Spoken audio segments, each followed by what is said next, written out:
Bismillahirrahmanirrahim. Assalamualaikum warahmatullahi wabarakatuh. Alhamdulillah alladzi bi ni'matihi tatimmu shalihat. Ma'asyiral muslimin rahimani wa rahimakumullah. Pertemuan kita kali ini adalah pertemuan halaqah yang ke-9.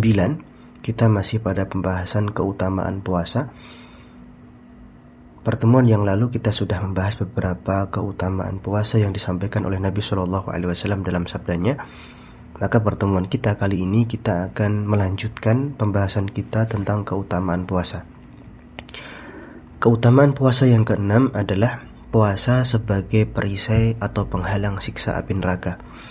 Rasulullah SAW dalam sabdanya, beliau bersabda, "Innamas siyamu junnatun yastajinnu bihal abdu minan nar." Puasa adalah perisai yang dapat melindungi seorang hamba dari siksa neraka. Hadis ini dikeluarkan oleh Imam Ahmad dan yang lainnya. Rasulullah SAW juga bersabda dalam hadis yang dikeluarkan oleh Imam Bukhari, "Man shoma yawman fi sabilillahi ba'adallahu wajhahu 'anil nari sab'ina kharifan." Barang siapa yang melakukan puasa satu hari di jalan Allah, maka Allah akan menjauhkan darinya atau dari neraka sejauh perjalanan 70 tahun. Hadis ini dikeluarkan oleh Imam Al-Bukhari. Keutamaan yang ke-7, orang yang berpuasa akan mustajab doanya. Jadi mereka yang berpuasa memiliki kekhususan yaitu mustajab doanya. An Abi Hurairah radhiyallahu anhu qala Rasulullah sallallahu alaihi wasallam, "Thalathatun la turaddu da'watuhum." Ya, dari Abu Hurairah radhiyallahu anhu, ia berkata bahwa Rasulullah sallallahu alaihi wasallam bersabda, ada 3 doa yang tidak tertolak. Yang pertama kata beliau, al-imamul adil. Yang pertama adalah doa pemimpin yang adil. Was-shaimu hatta yuftira. Doa orang yang berpuasa sampai dia berbuka. Yang ketiga kata beliau, wa da'watul mazlum, dan doa orang yang terzalimi. Nah, di sini juga disahihkan oleh para ulama.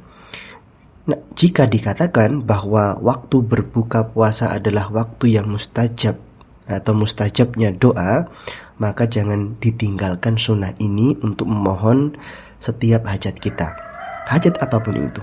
Dan amalan ini berlaku untuk puasa wajib dan puasa sunnah, karena hadisnya adalah mutlak untuk setiap puasa. Jadi dibolehkan ya. Kemudian yang ke-8, keutamaan puasa selanjutnya adalah orang-orang yang berpuasa akan memasuki pintu khusus yang bernama Ar-Rayyan.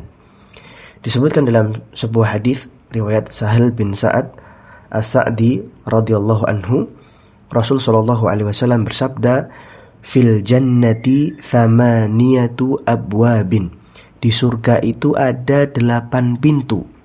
Fiha babun, di dalamnya ada sebuah pintu, yusammar Rayyan. Ya, jadi ada pintu yang dinamakan Ar-Rayyan. La yadkhulu illa shaimun. Tidak akan masuk lewat pintu itu kecuali orang-orang yang berpuasa. Hadis ini dikeluarkan oleh Imam Bukhari. Dalam sebuah hadis lagi, Rasulullah SAW juga mengatakan dalam sabdanya, "Inna fil jannati baban yuqalu lahu Rayyan." Sesungguhnya dalam surga ada satu pintu yang disebut dengan Ar-Rayyan. Maksudnya bukan cuma satu pintu, tidak ya. Salah satu pintu dari pintu-pintu surga itu dinamakan Ar-Rayyan. Ya. Yadkhulu minhu shaimun, ya, masuk orang-orang yang berpuasa, memasukinya adalah orang-orang yang berpuasa yaumul qiyamah, nanti di hari kiamat. Jadi ada pintu khusus yang nanti Allah sediakan bagi mereka yang terbiasa untuk puasa ketika dia masih di dunia. Nah, dari sini dari penjelasan para ulama menjelaskan bahwa di surga itu ada 8 pintu, namun yang mereka ketahui dan ini disepakati oleh ulama adalah hanya 4 pintu saja. Ya, 4 pintu yang diketahui namanya. Yang diketahui oleh para ulama, yang pertama adalah babus shalah, pintu salat. Ada juga babul jihad, pintu jihad. Babus shadaqah, pintu sedekah. Dan yang keempat ini adalah babur rayyan, ya, pintu ar-rayyan. Atau juga disebut juga babus siyam, pintu puasa, yang dimasuki oleh orang-orang yang berpuasa. Barakallahu fikum. Wassalamualaikum warahmatullahi wabarakatuh.